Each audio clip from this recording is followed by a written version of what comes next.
Mosaico e o rio que atravessou a história de Almir Zafeg.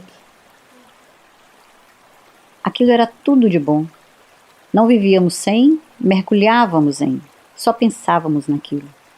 Enquanto durava, era preciso tirar proveito daquilo, usar e abusar, como um vício bom ou ruim, com que se podia conviver, mas que também se podia morrer. Nos dois casos, era viciante. Portanto, era preciso aproveitar. Sim, porque nada dura para sempre, nem bem nem mal. Como diziam os latinos, carpe diem adierivum, aproveite o dia à beira-rio. Porque nada era para sempre. Era preciso aproveitar o água preta, aproveitar ao máximo, para depois ter de repetir, lamentando, acabou-se o que era doce. O doce das águas, o preto do córrego, a vida em abundância, proporcionada pelo rio que estava marcado para morrer. E morreu, mas continua vivo. Pode uma coisa dessas? Pudera. Os mergulhos eram sagrados e, por isso, reuniam uma seita de meninos que acreditavam no poder mágico do rio.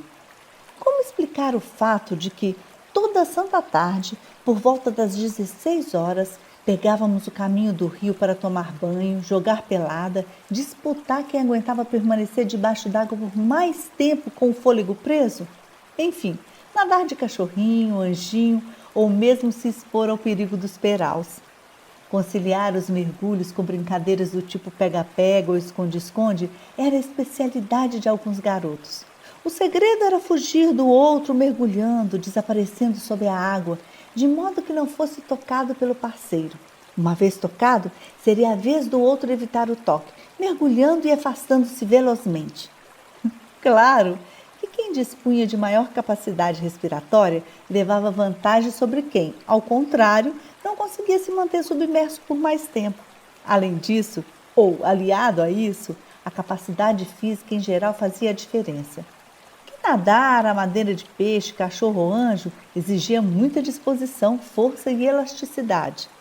É bem verdade que tudo isso não dispensava a bagunça, a espontaneidade, os palavrões que, misturados às águas pretas, deixavam aquelas tardes simplesmente memoráveis. Absurdamente emocionantes, terrivelmente tragicômicas. Filho de uma puta! Filho de uma puta eu sei. Aquela sua mãe ou o puto do seu pai. Não bota minha mãe nisso, hein, que eu te arrebento a cara. Arrebenta esse homem. Cospe aqui, ó, seu viado. Olha que eu cuspo, hein. Manda de novo e terá. Cospe pra você ver. Detalhe importante: antes de dar o mergulho, as vestimentas, que normalmente se resumiam a simples calções, chinelos ou quichutes, eram deixadas na margem, ou, em alguns casos, escondidas na relva ou numa moita providencial. Mergulhávamos pelados. Assim, não constituía nenhuma novidade se, após o banho, a hora de ir para casa, ou um ou outro dessem pela falta de seus pertences. Alguém roubara ou escondera para que não fossem encontrados, por vingança ou implicância gratuita. Mais uma vez, a briga estava armada e o pau comia de concha. Uma dessas ocasiões, meu irmão e eu ficamos sem os calções e, pelados, não tínhamos como voltar para casa. Já era noite, todos haviam retornado à cidade. Decidimos seguir pela margem do rio abaixo em direção à ponte que dava acesso à fazenda suíça do ex-prefeito Manuel Batista. Ali, nas imediações, havia alguns casebres, em cujos quintais que davam com o rio havia alguns varais. Num desses havia algumas peças de roupas estendidas.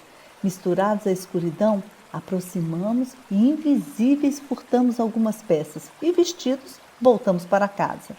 No lar, doce lar, aliviados, não sabíamos se ríamos daquela situação ou se xingávamos os meninos de filhos da puta.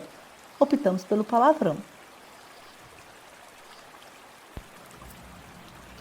As peladas eram um espetáculo à parte, como se diz, até porque havia uma várzea esplêndida à disposição da garotada.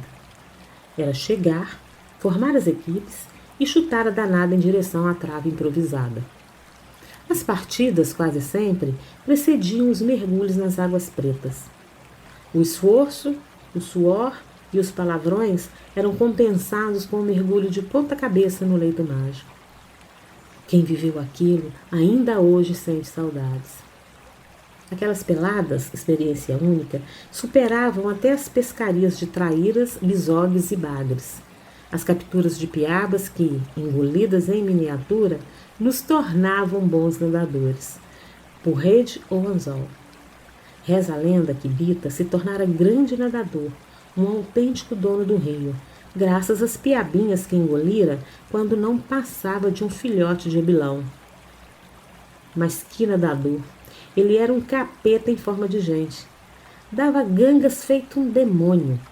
Impunha-se sobre todo mundo e ai daquele que ousasse encará-lo ou desafiá-lo para uma disputa naquele banheiro natural. Senhor das águas e das peladas, Bita fazia e acontecia. Enfim, era um verdadeiro filho da égua para a maioria dos guris ou um herói para uma minoria covardada.